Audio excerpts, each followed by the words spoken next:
Assalamualaikum warahmatullahi wabarakatuh. Perkenalkan nama saya Ipan Permana dari kelas 6D NPM 18352232269 dari jurusan Administrasi Negara di STIA 11 April Sumedang. Di sini saya ingin mempresentasikan tugas administrasi keuangan tentang utang atau pinjaman negara. Dosen pemangku Ibu Lala Sulastri, SOS MSI. Materi dari utang atau pinjaman negara yang pertama yaitu latar belakang utang, macam-macam atau ciri-ciri utang negara, sumber utang negara, beban dari utang negara, utang luar negeri untuk pembangunan ekonomi, kondisi utang di Indonesia, penyebab timbulnya utang, cara mengatasi masalah utang.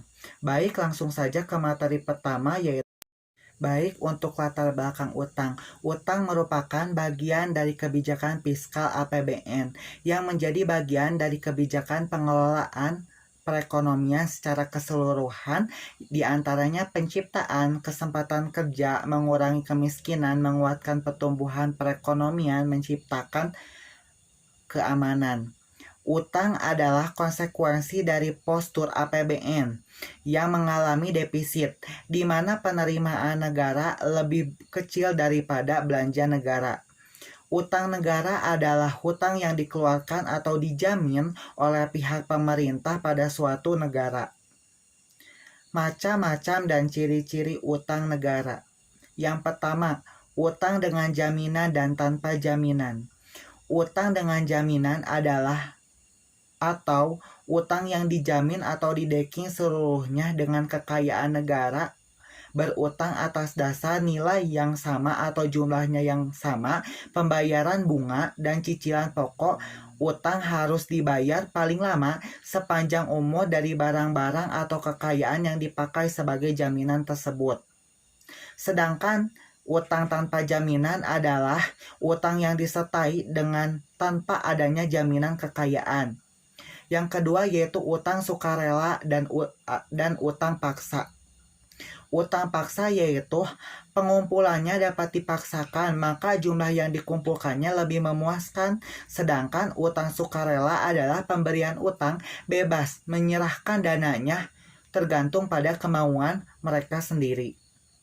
Ketiga yaitu utang dalam negeri dan utang luar negeri. Utang dalam negeri adalah utang yang berasal dari orang-orang atau lembaga-lembaga penduduk negara itu sendiri. Sedangkan utang luar negeri adalah utang yang berasal dari orang-orang atau lembaga-lembaga negara lain. Yang keempat, adanya suku bunga utang. Ada ketentuan-ketentuan di dalam suku bunga utang yang dikenai tingkat bunga yang tetap. Artinya, jika tingkat bunga ataupun harga-harga umum naik atau turun, tidak akan ada perubahan dalam suku bunga yang dikenakan. Sumber utang negara. Yang pertama yaitu daripada individu dalam masyarakat, yang kedua yaitu dari sektor perusahaan, yang ketiga yaitu dari bank umum, yang keempat yaitu dari bank sentral. Yang pertama yaitu para individu sebagai kreditur. Pembelian utang oleh para individu diantaranya dengan cara pembelian obligasi negara. Ini dapat mempengaruhi pola konsumsi dan pola tabungan. Para individu yang bersangkutan pada umumnya orang tidak akan mengurangi konsumsi sekedar untuk membeli obligasi negara. Akan tetapi mereka akan mengurangi tabungan mereka untuk membeli obligasi.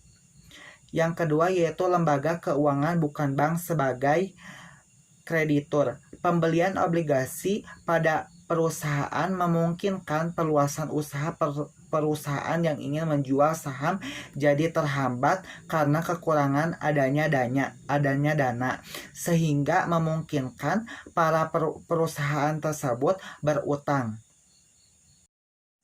Yang ketiga yaitu bank-bank umum sebagai kreditur.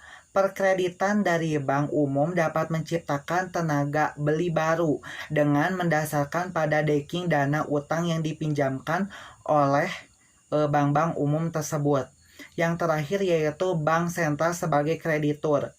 Negara dapat menjual obligasi kepada bank sentral. Tindakan ini juga menciptakan tenaga beli seperti halnya bila negara menjual obligasi kepada bank umum.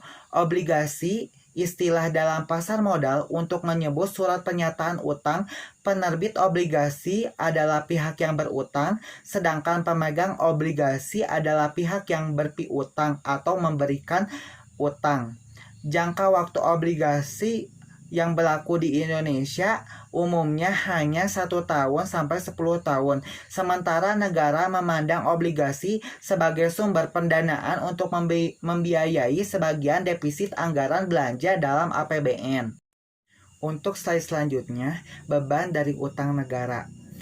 Utang dari luar negeri dibedakan adanya 2 beban, yaitu beban berupa uang dan beban dalam arti real. Beban uang langsung dapat diukur pembayarannya bentuknya uang, baik dalam pembayaran bunga maupun cicilan utang. Sedangkan beban real langsung berupa kerugian dalam bentuk kesejahteraan ekonomi yang dihitung karena adanya pembayaran cicilan atas utang dan bunga. Sedangkan utang dalam negeri, hubungannya antara debitur dan kreditur di dalam suatu negara tersebut. Untuk yang selanjutnya, utang luar negeri untuk pembangunan perekonomian. Manfaat untuk utang luar negeri dalam pembangunan perekonomian yaitu utang luar negeri sebagai sumber kapital. Untuk dapat melaksanakan pembangunan perekonomian dengan baik dan karena kurangnya tersedianya barang-barang jasa di dalam negeri, maka diperlukan impor yang berupa impor bahan dasar maupun barang-barang kapital, termasuk pengetahuan, teknik, dan ahlinya. Yang kedua yaitu pemilihan antara utang dalam negeri dan utang luar negeri. Pemerintah atau masyarakat harus membandingkan antara bentuk utang yang memungkinkan adanya pendapatan nasional yang semakin tinggi pada masa yang sekarang atau masa yang akan datang, tetapi disertai dengan adanya aliran dana ke luar negeri. Yang ketiga yaitu utang luar dan inflasi. Pada masa pertengahan tahun 1960, utang luar negeri dipergunakan untuk menghambat inflasi melalui impor barang atau barang-barang yang dikonsumsi. Tetapi pada saat inflasi yaitu menurunnya nilai mata uang di Indonesia digunakan untuk konsumsi barang-barang atau jasa-jasa dalam perekonomian sendiri. Dengan demikian, pada masa inflasi, utang luar negeri menciptakan beban baru bagi negara yang mengalami inflasi. Yang keempat yaitu kapasitas untuk membiayai utang luar negeri Indonesia.